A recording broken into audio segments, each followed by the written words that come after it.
तो देखिए स्टूडेंट्स, आज अपन ले रहे हैं अपनी वर्कशीट का एग्जांपल नंबर 23। और इसमें बैलेंस शीट का टोटल है 4,57,000 एंड 2,35,000। और ये क्वेश्चन राजस्थान यूनिवर्सिटी में 2001 में आ चुका है। और ये म्यूचुअल होल्डिंग का क्वेश्चन। म्यूचुअल होल्डिंग का मतलब है कि परचेजर और वेंडर दोनों ने एक दूसरे की कंपनी में शेयर खरीद रखे हैं। इसको बोलते हैं म्यूचुअल होल्डिंग, एक दूसरे की कंपनी में शेयर खरीदना। तो यहाँ एक तो एक्स लिमिटेड है और एक है वाई लिमिटेड।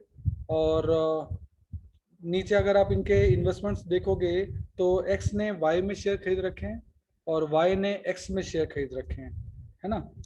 और नीचे लिखा है it was decided that X limited will absorb Y limited. X limited Y limited को एब्जॉर्ब कर लेगा। You are required to calculate the purchase consideration and prepare a balance sheet. ठीक है, अभी यहीं तक पढ़ते हैं, आगे नई कंडीशन है उसको बाद में देखेंगे।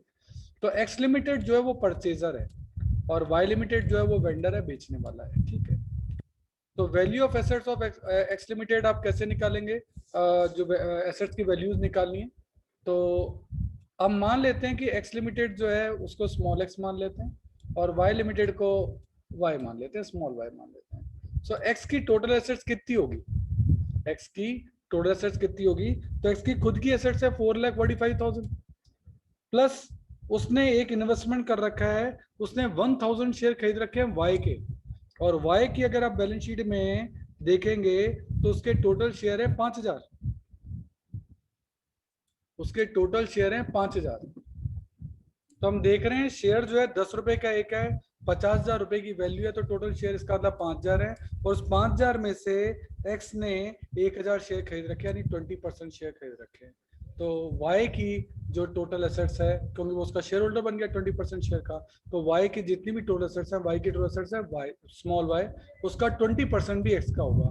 तो एक्स की टोटल एसेट जो है वो हो गई 445 तो खुद की और 20% वाई का। ये आपका बन गया टोटल एक्स, इसीलिए स्मॉल एक्स अपन ने बनाया है। सेम स्मॉल वाई है।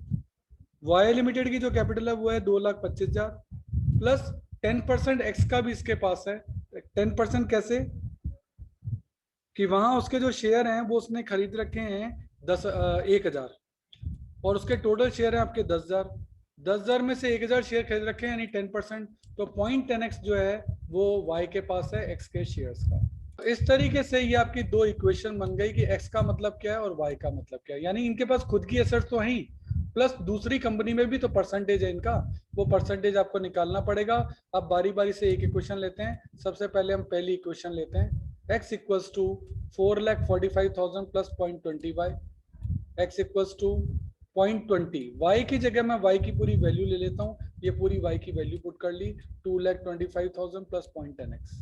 अब इस इक्वेशन को सॉल्व करते हैं। 445 तो सेम है, 225 इंटू 0.20 करेंगे तो ये आपका आ जाएगा 45,000।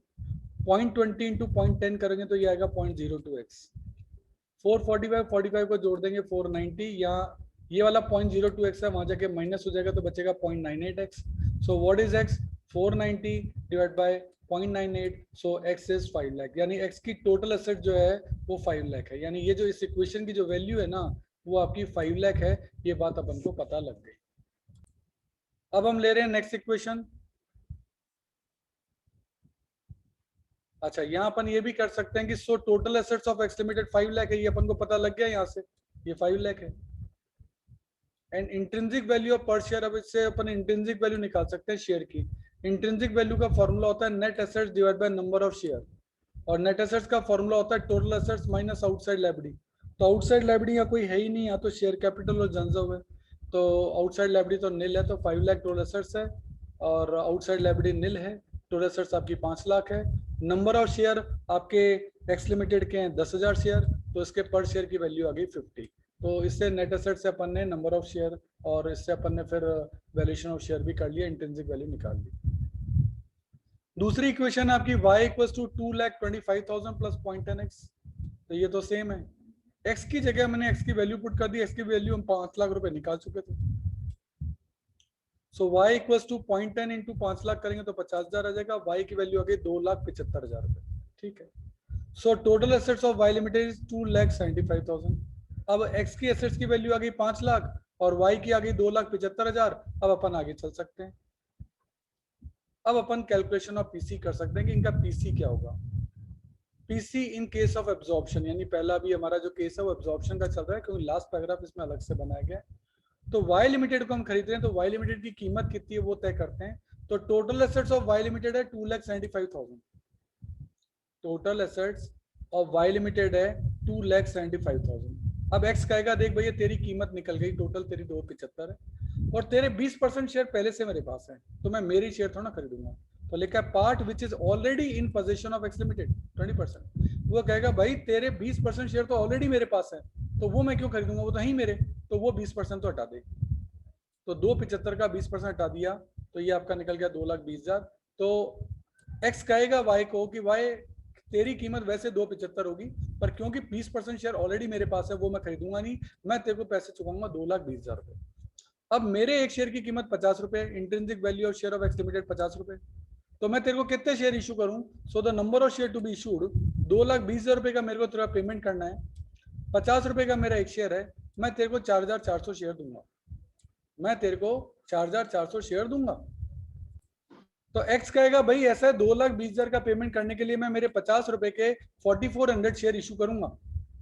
अब तेरी कंपनी पूरी मेरी हो जाएगी, इससे तेरी कंपनी मेरी हो जाएगी तो तेरे सारी जितनी एसेट्स है सब मेरी हो जाएंगी, तो तेरे पास जो मेरे शेयर पड़े हैं वो भी तो मेरे हो गए, वो भी मेरे हो गए। तो एक काम कर, तू वो शेयर मुझे मत दे, मेरे शेयर हैं तेरे पास पड़े हैं। Share of X limited already exist with Y limited.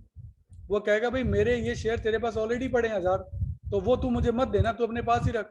मेरे को तेरे को 4,400 शेयर देने हैं, 1000 तेरे पास अभी पड़े हैं वो तेरे पास रख, बाकी के 3,400 शेयर मैं तेरे को दे देता हूँ। तो 3,400 शेयर 50 रुपये में मैं तेरे को एक दूंगा, तो वैल्यू ऑफ पीसी जो निकलेगी वो 1,70,000 निकलेगी। तो ये 2 बार लेस करना होता है, यहाँ बात देखना, यहाँ पहले खुद का शेयर खरीदने की जरूरत नहीं है इसलिए उसको लेस किया, और खुद के शेयर ऑलरेडी उसको दे रखे हैं वो हमने लिए थोड़ा है, वो वहीं पड़े हैं तो वो भी लेस करना पड़ता है। तो 2 स्टेप लेस करने की अगर आपने समझ ली ना तो आपको क्लियर हो जाएगा। देखिए इसको ध्यान से सुनने की जरूरत है। वाई लिमिटेड की टोटल कीमत 2,75,000 रुपए है। एक्स लिमिटेड कहता है भाई तेरी कीमत 275 है, पर 20% तेरे शेयर तो मेरे पास हैं ही, ऑलरेडी हैं, तो उनको मैं क्यों खरीदूं, मेरे ही शेयर हैं, वो मेरे पास ऑलरेडी हैं, तो 20% तो मैं तेरा मालिक पहले ही हूँ, तो अब मैं तेरे को 100% पेमेंट थोड़ा ना करूंगा, तो वो 20% तो हटा दे, मैं तेरे को सिर्फ इतना ही पेमेंट करूंगा, 80% के लिए पेमेंट करूंगा 220 के लिए मैं तेरे को 50 रुपए के शेयर दे रहा हूँ, तो टोटल शेयर देने 4,400। ये 220 में अगर तेरे को पे कर दूंगा तो तेरी पूरी कंपनी मेरे पास हो जाएगी। अब 4,400 शेयर मुझे तुझे देने हैं, उसमें से मैंने मेरे कुछ शेयर तेरे पास अभी ऑलरेडी पड़े हैं, क्योंकि वो मैंने लिए थोड़ा है, वो तो तेरे पास ही है, वो तो तेरे पास ही है, तो तू उनको अपने पास रख। तो 1000 शेयर तो तेरे पास हैं, बाकी के 3,400 शेयर मुझे तेरे को देने हैं, वो मैं 50 रुपए के हिसाब से तेरे को देता हूँ, तो पीसी जो है वो आपका 1,70,000 रुपए जो है वो आपका निकल जाएगा। तो जब वाई लिमिटेड उसको खरीद रहा है, एक्स लिमिटेड जो है उसको खरीद रहा है, तो उसको कहेगा देख मैं तेरी कंपनी का मालिक बन जाऊंगा यदि मैं 4,400 शेयर तेरे को देता हूँ, और मेरे तेरी कंपनी पूरी मेरे होगी, तो तेरे पास जो शेयर है वो भी मेरे हैं, तेरे पास जो शेयर पड़े हैं वो भी मेरे ही हैं, तो मैंने तेरे से लिए थोड़ा ना। भाई मैं तेरे को 4400 दूंगा, तू मुझे वो 1000 शेयर देगा, इससे बढ़िया तेरे पास जो 1000 पड़े हैं वो तू तेरे पास ही रख। मैं तेरे को 4400 जो देने थे 1000 तू मान ले ये वाले मैंने दे दिए, तो कुल मिलाकर अब मैं तेरे को 3,400 शेयर ही दूंगा। तो अब अपन बैलेंस शीट पे वर्कआउट कर रहे हैं कि आफ्टर अमलगमेशन इनकी बैलेंस शीट क्या बनेगी। शेयर कैपिटल की बात करें तो इसके खुद के शेयर पहले थे 10,000 और वो 3,400 शेयर और इश्यू कर देगा, तो टोटल शेयर हो जाएंगे 13,400। तो 3,400 शेयर उसने वेंडर को इशू किया अदर देन कैश, ये कैपिटल हो गई, तो ये होगी 13,400 शेयर हैं और 10 रुपए का एक, वैसे 50 में इशू किया है लेकिन 10 रुपए का शेयर 50 में इशू किया तो बाकी 4,000 प्रीमियम हुआ ना, तो शेयर कैपिटल में तो इतना ही आएगा। और वो 3,400 शेयर का जो 40 रुपए बाकी का, टोटल 50 थे, 50 में से 10 तो यहाँ गया और 40 यहाँ गया, प्रीमियम हो गया इतना। जनसब इसका खुद का 357 था ही। इसके अलावा अब इसने जब एसेट्स को बिजनेस को परचेज किया तो कैपिटल वगैरह कैसे निकलेगा वो अपन जनरल एंट्रीज में देखेंगे। पहले अपन वाई लिमिटेड की एंट्रीज देख लेते हैं।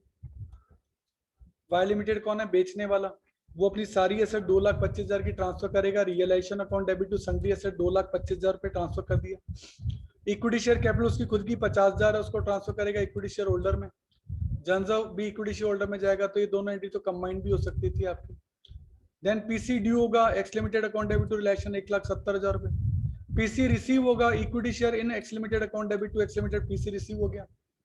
अब आप रिलेशन से निकालेंगे तो रिलेशन से आपका जो है वो आपका लॉस निकल रहा है, तो ये लॉस इक्विटी शेयर होल्डर से चार्ज किया जाएगा 55,000 रुपए का रिलेशन अकाउंट, इसके लिए आपको बनाना पड़ेगा।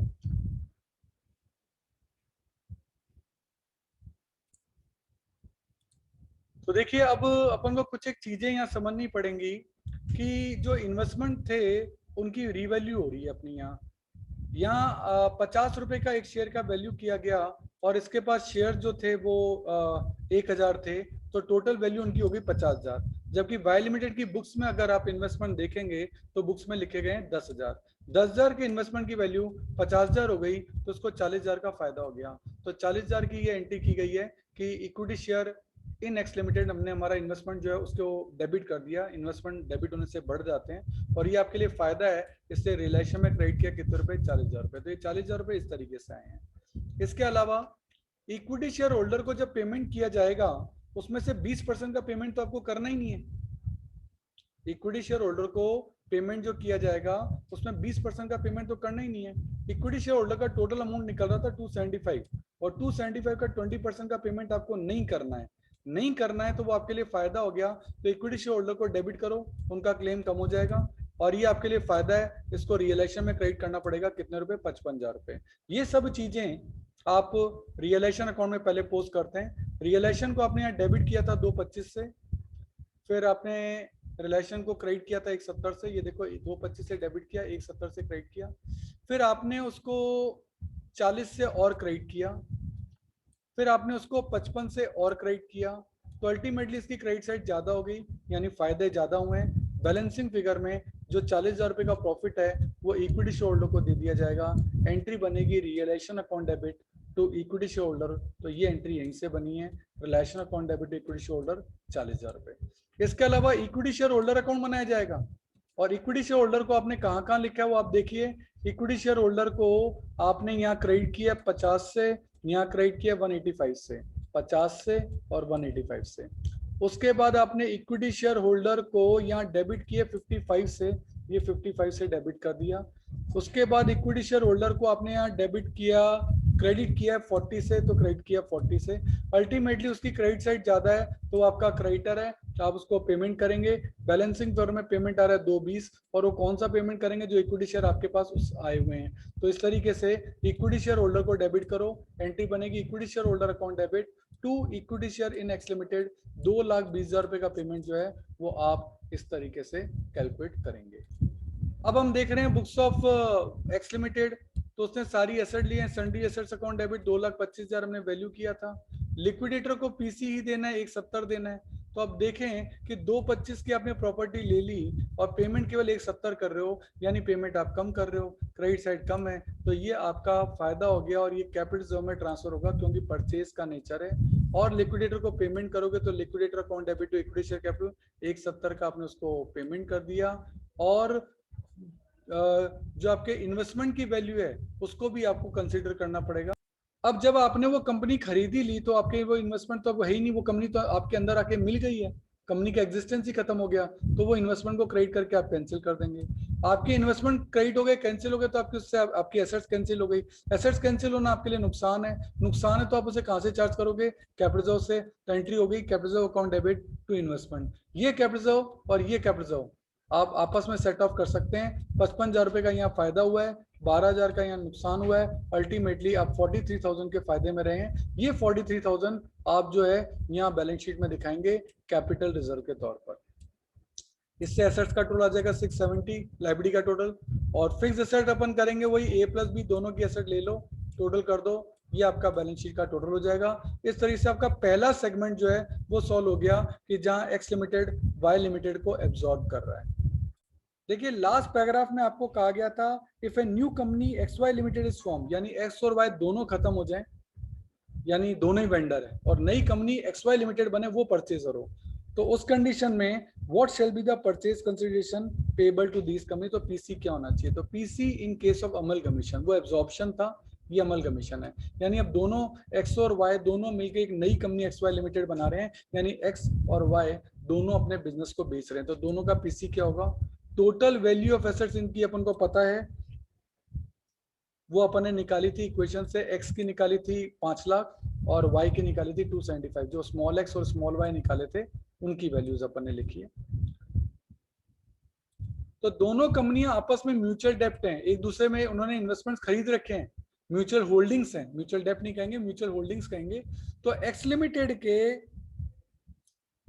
जो शेयर हैं वो 10% जो है वाई के पास हैं, तो वो 10% की कीमत कम कर दी जाएगी, क्योंकि एक्स वाई कहेगा यार ये तुम दोनों के आपस के, इनको तो सल्टा के मुझे नेट वैल्यू बताओ जो मुझे पे करनी है। तो 50,000 रुपए कम हो जाएंगे, 4,50,000, क्योंकि एक्स वाई लिमिटेड कहेगा भाई साहब वाई लिमिटेड का मालिक तो मैं ही हूँ, तो वो 10% तो आप हटा दो, तो इस कंडीशन में 50,000 हटा दिए गए। सेम वो वाई लिमिटेड को कहेगा कि भाई साहब इसका 20% तो मैंने एक्स लिमिटेड में खरीद लिया है, तो उसका मालिक तो मैं ही हूँ, तो वो 55,000 रुपए मैं थोड़ा ना आपको पे करूंगा, तो वो 55,000 रुपए यहाँ हट जाएंगे 20% पार्ट, और कुल मिलाकर पीसी इसका आ जाएगा 2,20,000। कुल मिलाकर एक्स वाई लिमिटेड एक्स और वाई दोनों को कहेगा, एक्स को कहेगा वाई का मालिक तो ऑलरेडी मैं हूँ, वो इन्वेस्टमेंट हटा दो, और वाई को कहेगा कि एक्स का मालिक तो मैं ऑलरेडी हूँ, तो उसका इन्वेस्टमेंट हटा दो। इस तरीके से वो दोनों इन्वेस्टमेंट हट जाएंगे, तो नेट पीसी निकलेगा जो कि एक्स वाई लिमिटेड को एक्स और वाई दोनों को देना है।